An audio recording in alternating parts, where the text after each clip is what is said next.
Social మీడియాలో అసభ్యంగా పోస్టులు పెట్టేవారికి హేట్ స్పీచ్ బిల్లు మంచిదన్నారు ఎమ్మెల్యే యశస్విని రెడ్డి. రాజకీయ నాయకురాలిగా కాదు, ఒక మహిళగా చెప్తున్నానని అన్నారు. మహిళలు అన్ని రంగాల్లో ముందుకొస్తున్నారని, అలాంటి వారి పట్ల సోషల్ మీడియాలో వల్గర్ గా అసభ్యంగా కామెంట్స్ చేయడంపై మండిపడ్డారు. సెలెక్ట్ కమిటీకి హేట్ స్పీచ్ చట్టాన్ని పంపాలన్నారు యశస్విని రెడ్డి. నిజంగా ఈ చట్టం తేయడం అనేది చాలా సంతోషంగా ఉంది.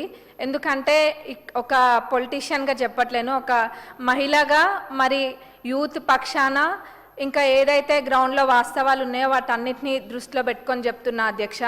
ఇవాళ రేపు ఉన్న పరిస్థితులలో సోషల్ మీడియా వేదికగా, అది ట్విట్టర్ అయినా, ఫేస్బుక్ అయినా, ఇన్స్టాగ్రామ్ అయినా, వాట్సాప్లో అయినా కానీ ఎంత అసభ్యంగా పెడుతున్నారంటే అది ఎవరు అంటే కుటుంబ సభ్యులు ఎవరు కూడా దాన్ని చూసే విధంగా లేదు. అది ఎవరి గురించి అయినా కానివ్వండి, అంటే ఉత్త పొలిటికల్గా ఉన్న వాళ్ళదే కాదు, నార్మల్గా ఊర్లలో ఉన్న వాట్సాప్ గ్రూప్లలో కూడా వాళ్ళు అర్ధరాత్రి 12-1 దాకా కూడా ఇవన్నీ మెసేజెస్ పెట్టుకుంటూ ఉంటారు. అంటే అదేదో కక్షలు ఏదో గట్టు పంచాయతీలో లేకపోతే వాళ్ళ కుటుంబాలకు పంచాయతీలు ఉన్న తీరుగా అన్నీ కూడా మెసేజ్లు చాలా వల్గర్గా పెట్టుకుంటారు. ఇప్పుడు ఏదైనా నచ్చకపోతే దాన్ని విమర్శించడం వేరు, కానీ ఒక వల్గారిటీ తోటి దాన్ని వాళ్ళు పెట్టే మెసేజ్లు అనేది ఆ కుటుంబాలు చూసినా లేకపోతే ఆ పర్సనల్గా ఆ మనుషులు చూసినా కానీ వాళ్ళు చాలామంది అందరు ఒకటేలాగా ఉండరు. అందరు దాన్ని రిసీవ్ చేసుకునే వే ఒకటేలాగా ఉండదు. కొంతమంది చాలా సున్నితంగా ఉంటారు. అట్లాంటి వాళ్ళందరూ కూడా కొన్ని చర్యలు అంటే చేపడుతూ ఉంటారు. అవన్నీ ఇప్పుడు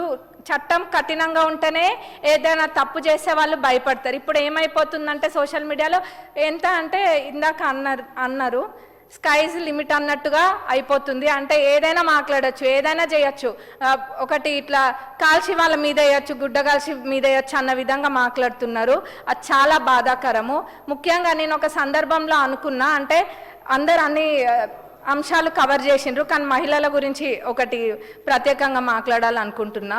మహిళలు ఏదైనా బయటకు రావాలంటేనే ఇవాళ రేపు అన్ని రంగాలలో మహిళలు ఉన్నారు, కానీ బయటకు వచ్చిండ్రంటేనే ఎన్నో ఎదుర్కొని వాళ్ళు బయటకు వచ్చి వర్క్ ప్లేస్లలో అయినా కానివ్వండి, లేకపోతే పొలిటీషియన్స్గా కానివ్వండి, డాక్టర్స్కి అయినా, అడ్వకేట్స్కైనా అన్నిట్లో మహిళలు ముందుకు వచ్చిండ్రు అని అంటే ఇప్పటికీ ఎంత అడ్వాన్స్గా మనం ఉన్నా కానీ ఏదో ఒకటి ఇబ్బంది అనేది ప్రతి మహిళకు ఉంటుంది.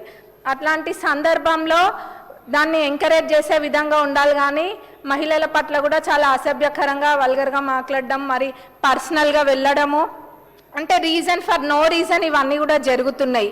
అంటే ఏం నేర్పిస్తున్నాం? ఇప్పటికే సోషల్ మీడియా అనేది ఒక రకంగా ఎంత మంచో అంతకు మించిన చెడు వేలో ఇది ముందుకెళ్తుంది. దీన్ని అరికట్టాలి అని అంటే ఫ్యూచర్ జనరేషన్స్ని కూడా మనము ప్రొటెక్ట్ చేసుకోవాలి అన్న ఇది ఉంటే ఇట్లాంటి చట్టం తేయడం అన్నది చాలా అవసరము. ఇప్పుడు ఇంకా ఫ్యామిలీలని కూడా లాగుతూ ఉంటారు ప్రతి దాంట్లో. ఇది చాలా హ్యూమిలియేటింగ్ ఉంటుంది రిసీవ్ చేసుకోవడం. ఇప్పుడు చట్టాన్ని కఠినం చేసినామని అంటున్నారు, కానీ దాని ద్వారా ఒక్క ప్రాణం పోయినా కానీ ప్రపంచంలో ఉన్న సంపద అంతా ఒక పక్కన పెట్టి ఆ ప్రాణాన్ని తీసుకురావాలన్నా కానీ తీసుకురాలేని పరిస్థితి. అట్లాంటి వాటి కోసం ఇట్లాంటి చట్టం